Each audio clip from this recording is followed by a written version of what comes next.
Chaque année, des dizaines de millions de personnes se rendent aux urnes pour voter pour le candidat de leur choix. Parfois, il s'agit de voter pour un candidat, d'autres fois, c'est un vote contre un candidat. Nous avons tous entendu des slogans tels que « Votez pour un tel ou un tel », pour un meilleur avenir. C'est un candidat auquel vous pouvez faire confiance. Il faut y croire. Oui, nous le pouvons. Mieux reconstruire. Le changement, c'est maintenant. Nous pouvons faire mieux. Il est dans la nature humaine de vouloir faire entendre sa voix. Et la démocratie, sous une forme ou une autre, est ancrée en nous dès notre plus jeune âge. Certains candidats sont élus pour empêcher le pays de se retrouver en guerre, mais finissent souvent par se retrouver en guerre. Qu'il s'agisse d'un pays dirigé par un roi, un dictateur ou un élu, des événements indépendants de leur volonté viennent souvent ébranler leur pouvoir. Les États-Unis sont une république démocratique où les citoyens chérissent leur droit de vote dans le choix de leurs dirigeants. Le 19 novembre 1863, l'ancien président des États-Unis Abraham Lincoln prononça son discours célèbre à la suite de la bataille de Gettysburg en Pennsylvanie pendant la guerre civile américaine. C'est à nous, les vivants, de nous vouer à l'œuvre inachevée que d'autres ont si noblement entreprise. C'est à nous de nous consacrer plus encore à la cause pour laquelle ils ont offert le suprême sacrifice. C'est à nous de faire en sorte que ces morts ne soient pas morts en vain, à nous de vouloir qu'avec l'aide de Dieu notre pays renaisse dans la liberté, à nous de décider que le gouvernement du peuple, par le peuple et pour le peuple, ne disparaîtra jamais de la surface de la terre. Oui, le gouvernement du peuple, par le peuple et pour le peuple, est considéré comme la façon dont le gouvernement devrait être. Et bien que d'autres nations n'utilisent pas les mêmes mots, le gouvernement par le peuple est dans le cœur de beaucoup. Mais existe-t-il un meilleur moyen de faire? Non seulement il existe une meilleure façon de faire, mais cette meilleure façon de faire est sur le point de voir le jour. Restez à l'écoute.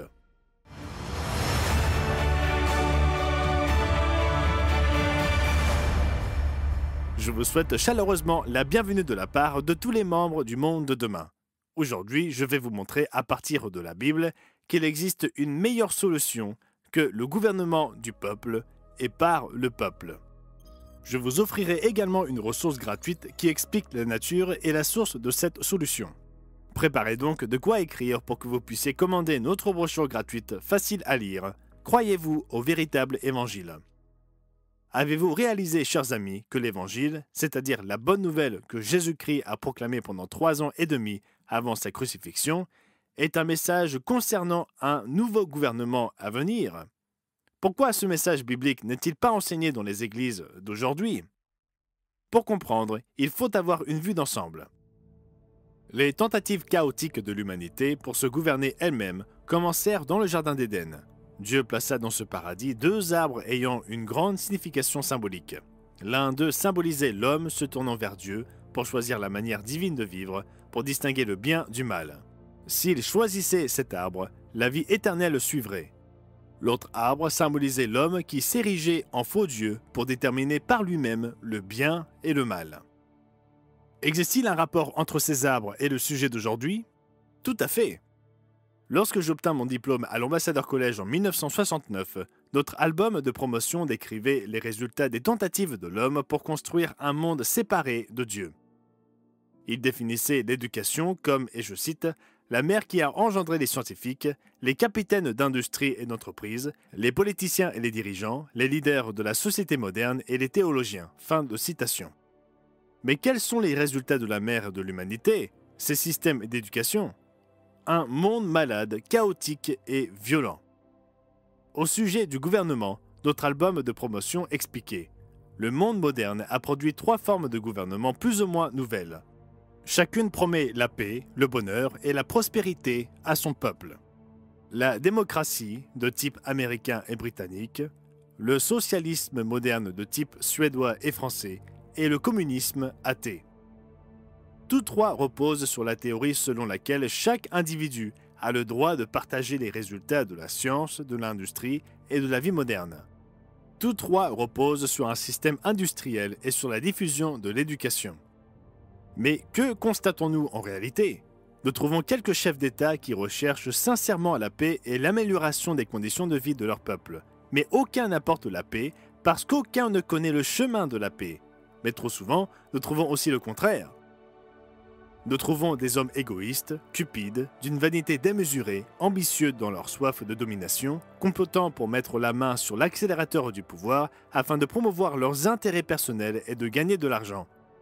Nous constatons que la corruption, l'immoralité, la tromperie, la malhonnêteté sont monnaie courante dans les hautes sphères. Les gouvernements promettent la paix, mais ils apportent la guerre. Il ne fait aucun doute que certains dirigeants sont meilleurs que d'autres, mais aucun n'apporte véritablement de solution durable aux problèmes de l'humanité. La solution aux problèmes de l'humanité ne peut se trouver dans les gouvernements des hommes, elle se loge dans la parole négligée de Dieu.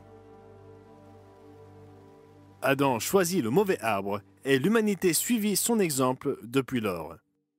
Mais comme nous le lisons dans la Genèse, Adam et Ève furent influencés par un être spirituel séducteur et persuasif. Il ne s'agit pas d'un personnage mythique, c'est le Dieu de ce monde. Cela vous surprend-il, chers amis? Jésus le désigna comme tel à 3 reprises au cours de la nuit où il fut trahi.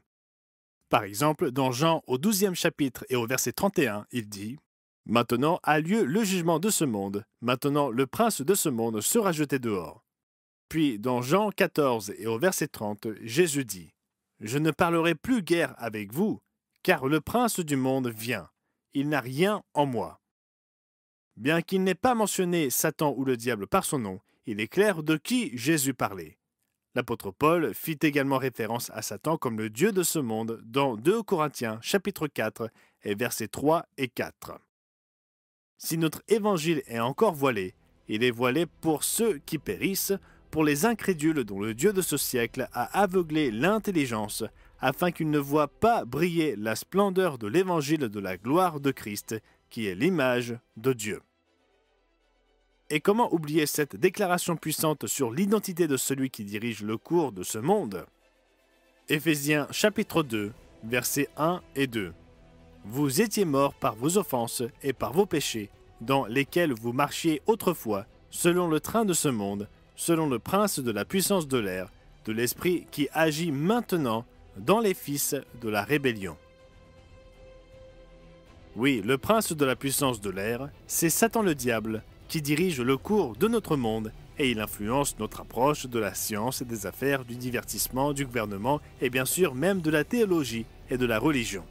Et cela inclut le christianisme dominant, car comme nous le lisons dans 2 Corinthiens au 11e chapitre et le verset 4, « Car si quelqu'un vient vous prêcher un autre Jésus que celui que nous avons prêché, ou si vous recevez un autre esprit que celui que vous avez reçu, ou un autre évangile que celui que vous avez embrassé, vous le supportez fort bien. » Et au cas où cela ne serait pas assez clair, Paul poursuit au verset 14 et 15.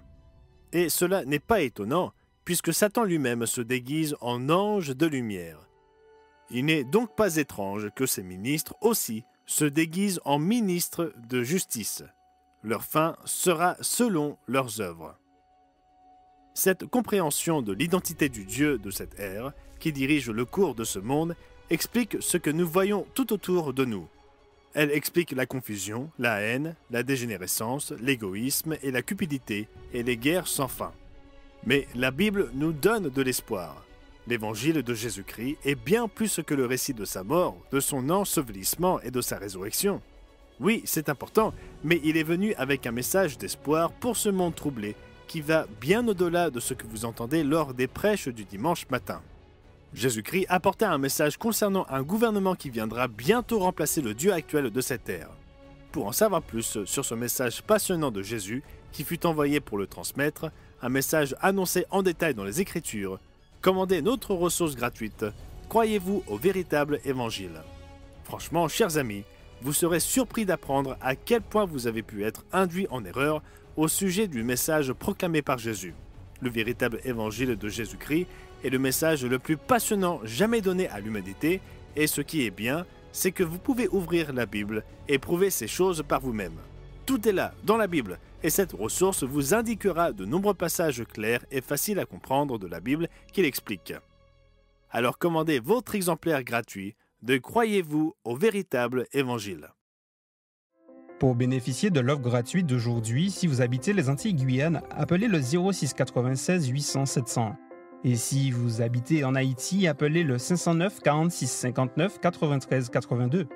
Notre publication claire et concise vous aidera à comprendre les vérités essentielles issues des pages de la Bible. Si vous appelez pour la première fois, vous recevrez également un abonnement annuel gratuit à la revue du Monde de demain. 6 numéros inspirants traitant de l'actualité, de la science et de la culture moderne vous aideront à donner un sens à votre monde selon une perspective biblique.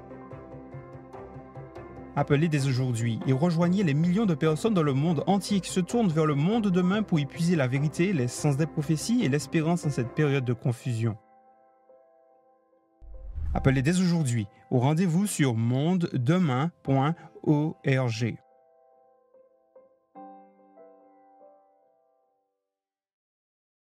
Soyons honnêtes avec nous-mêmes. Notre monde est en déliquescence. Il est en difficulté.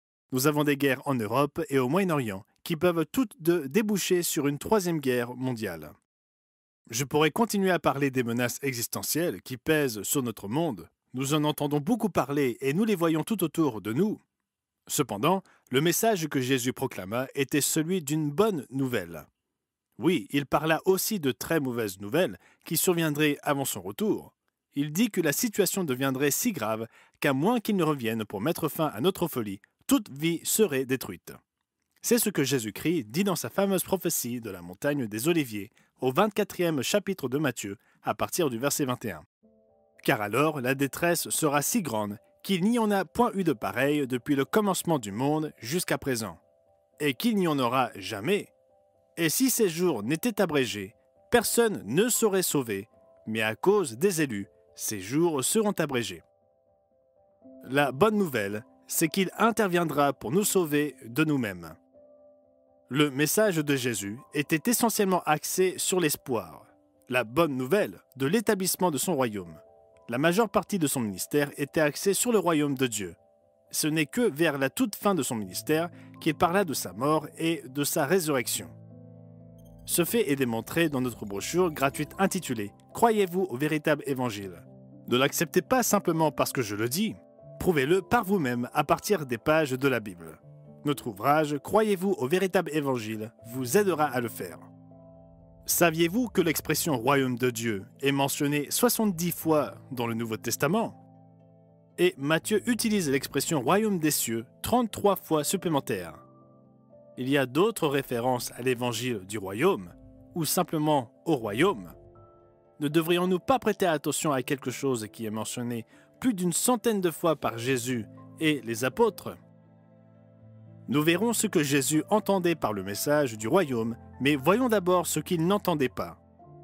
Comme je l'expliquais dans une émission précédente sur l'évangile que Jésus proclama, je déclarai ce qui suit. Dans le Sermon sur la montagne, considéré comme le cœur du message de Jésus à l'humanité, nous trouvons ce que l'on appelle les béatitudes ou les belles attitudes. Nous lisons dans Matthieu chapitre 5 et le verset 3. « Heureux les pauvres en esprit, car le royaume des cieux est à eux. » Beaucoup pensent que cela signifie que nous allons au paradis, mais 2 versets plus loin, au verset 5, nous lisons ce qui suit. « Heureux les humbles de cœur, car ils hériteront la terre. » Cela pose un problème. Les pauvres en esprit vont-ils au ciel, tandis que les humbles de cœur héritent la terre? De quoi s'agit-il, le ciel ou la terre? La réponse se trouve dans la signification du terme « le royaume des cieux ». L'évangile de Matthieu utilise ce terme, mais il utilise aussi, comme nous le voyons au chapitre 6 et au verset 33, le terme « royaume de Dieu ». Cherchez premièrement le royaume et la justice de Dieu, et toutes ces choses vous seront données par-dessus. Nous constatons également que Matthieu utilise les 2 termes « royaume des cieux » et « royaume de Dieu » de manière interchangeable. C'est le cas au chapitre 19, au verset 23 et 24. Jésus dit à ses disciples « Je vous le dis en vérité, un riche entrera difficilement dans le royaume des cieux. Je vous le dis encore, il est plus facile à un chameau de passer par le trou d'une aiguille qu'à un riche d'entrer dans le royaume de Dieu. » Il est intéressant de noter que les autres auteurs des évangiles, Marc, Luc et Jean, n'utilisent jamais, pas même une seule fois, l'expression royaume des cieux. Ils n'utilisent que l'expression royaume de Dieu. Et dans le grec original, à partir duquel le Nouveau Testament fut traduit, les mots ciel et Dieu sont très différents. Ils ne peuvent pas être confondus. Ainsi, lorsque Jésus dit « Heureux les pauvres en esprit, car le royaume des cieux est à eux », et 2 versets plus loin « Heureux les humbles de cœur, car ils hériteront la terre », nous devons examiner de plus près la signification des termes « royaume des cieux » et « royaume de Dieu ». Quelle est la différence, s'il y en a une, entre les deux? Et quel rapport y a-t-il avec la récompense de ceux qui seront sauvés après la mort? Permettez-moi de répondre à ces questions simples. L'expression « royaume de Dieu » signifie-t-elle que le royaume est en Dieu? Ou bien cette expression indique-t-elle que le royaume appartient à Dieu? Oui, il s'agit du royaume de Dieu et non d'un royaume en Dieu. Le royaume des cieux et le royaume de Dieu sont interchangeables et ils désignent l'appartenance, pas l'emplacement. Le royaume de Dieu est le message le plus passionnant jamais proclamé. Il s'agit d'un gouvernement mondial à venir. Les gens s'enthousiasment à l'idée de voter pour un nouveau chevalier en armure étincelante qui nous sauvera de tous nos problèmes. Mais ils ne comprennent pas la seule et unique solution aux difficultés de l'humanité. Les chrétiens parlent de Jésus, célèbrent sa naissance et utilisent le terme évangile. Mais très peu connaissent et comprennent le message que Jésus proclama pendant 3 ans et demi avant sa crucifixion et sa résurrection. Et vous, chers amis, n'en soyez pas trop sûrs. Notre brochure « Croyez-vous au véritable évangile » vous fera parcourir la Bible et vous montrera quel est l'évangile de Jésus-Christ. Si vous vous considérez comme un chrétien, ne voudriez-vous pas être certain de la réalité de cet évangile? Après tout, Paul prononça une malédiction contre quiconque prêcherait un autre évangile. Je m'étonne que vous vous détourniez si promptement de celui qui vous a appelé par la grâce de Christ pour passer à un autre évangile. Non pas qu'il y ait un autre évangile, mais il y a des gens qui vous troublent et qui veulent altérer l'évangile de Christ.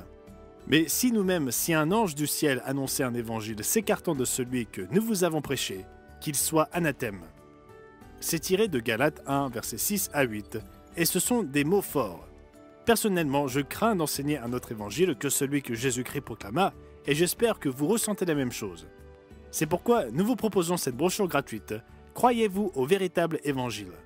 Vous n'avez pas besoin de deviner. Vous ne devriez pas suivre quelqu'un aveuglément. Alors commandez votre exemplaire gratuit de Croyez-vous au véritable évangile et faites-le dès aujourd'hui. Ne manquez pas de la lire et d'en vérifier les Écritures.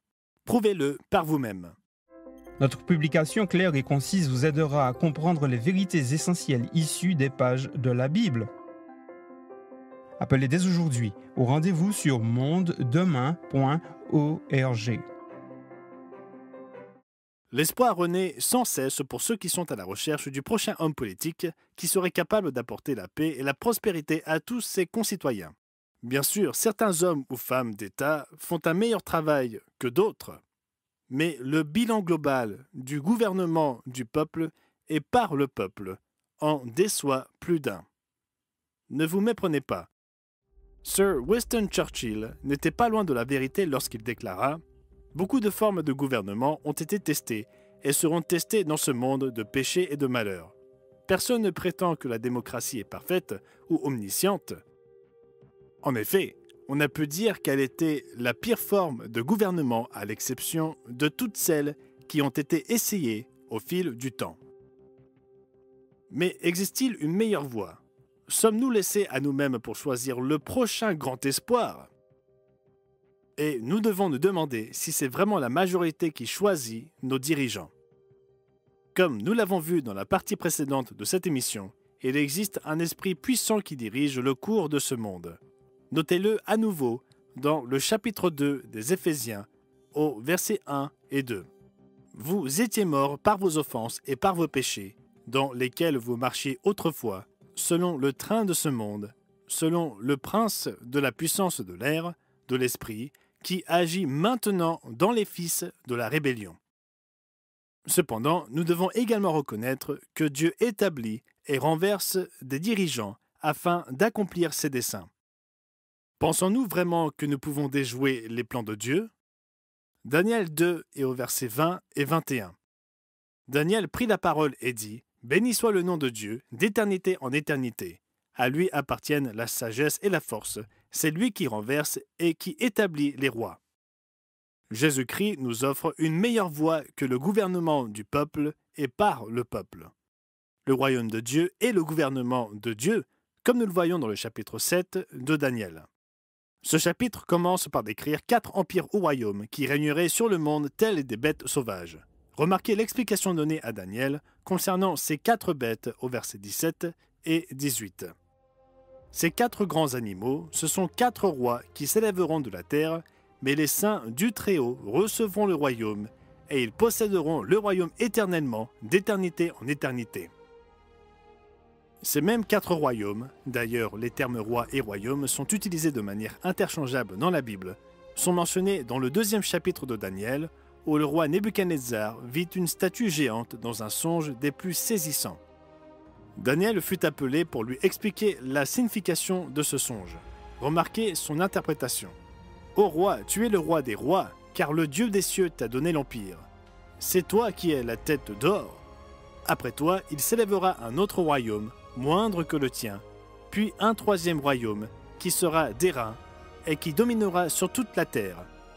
Il y aura un 4e royaume, fort comme du fer. Il brisera et rompra tout, comme le fer qui met tout en pièces. » Ces 4 royaumes sont aussi les 4 bêtes décrites dans Daniel 7. Et dans les 2 cas, le 4e royaume continuerait sous une forme ou une autre jusqu'à l'avènement du Messie, qui écrasera ce royaume et donnera le pouvoir à un peuple très différent.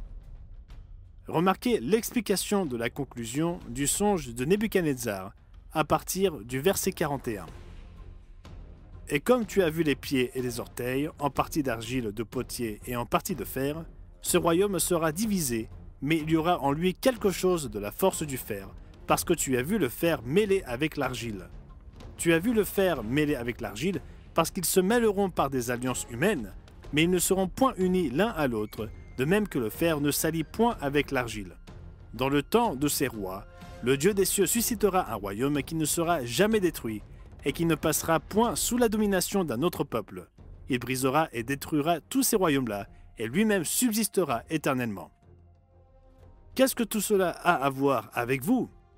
Et quel est le rapport avec l'évangile de Jésus-Christ? Je répondrai à ces questions dans la conclusion de l'émission d'aujourd'hui, mais je tiens à vous rappeler notre brochure « Croyez-vous au véritable évangile ?» qui explique tout cela plus en détail. Et ce qui est bien, c'est que vous pouvez ouvrir la Bible et prouver ces choses par vous-même. Non, l'évangile ne consiste pas à croire simplement en Jésus et après avoir passé toute sa vie à s'amuser, mourir et partir dans une retraite céleste. Le véritable évangile de Jésus-Christ est le message le plus passionnant jamais proclamé à l'humanité, mais le Dieu de ce monde a aveuglé les yeux de la plupart des chrétiens. Comme il est dit dans 2 Corinthiens 4 et les versets 3 et 4.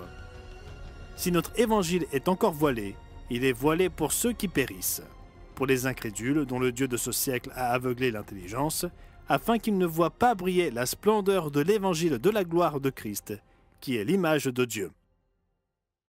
Alors prenez votre téléphone et commandez votre exemplaire gratuit de Croyez-vous au véritable évangile. Faites-le dès aujourd'hui et à mon retour, je vous expliquerai pourquoi cela devrait être important pour vous. Pour bénéficier de l'offre gratuite d'aujourd'hui, si vous habitez les Antilles-Guyane, appelez le 06 96 800 700. Et si vous habitez en Haïti, appelez le 509 46 59 93 82. Notre publication claire et concise vous aidera à comprendre les vérités essentielles issues des pages de la Bible. Si vous appelez pour la première fois, vous recevrez également un abonnement annuel gratuit à la revue du Monde de demain. 6 numéros inspirants traitant de l'actualité, de la science et de la culture moderne vous aideront à donner un sens à votre monde selon une perspective biblique. Appelez dès aujourd'hui et rejoignez les millions de personnes dans le monde entier qui se tournent vers le monde de demain pour y puiser la vérité, les sens des prophéties et l'espérance en cette période de confusion. Appelez dès aujourd'hui au rendez-vous sur mondedemain.org.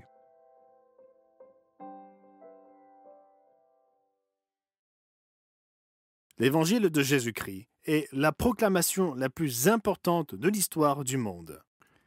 Mais l'esprit de la plupart des personnes professant la foi chrétienne est aveuglé par le Dieu de ce siècle.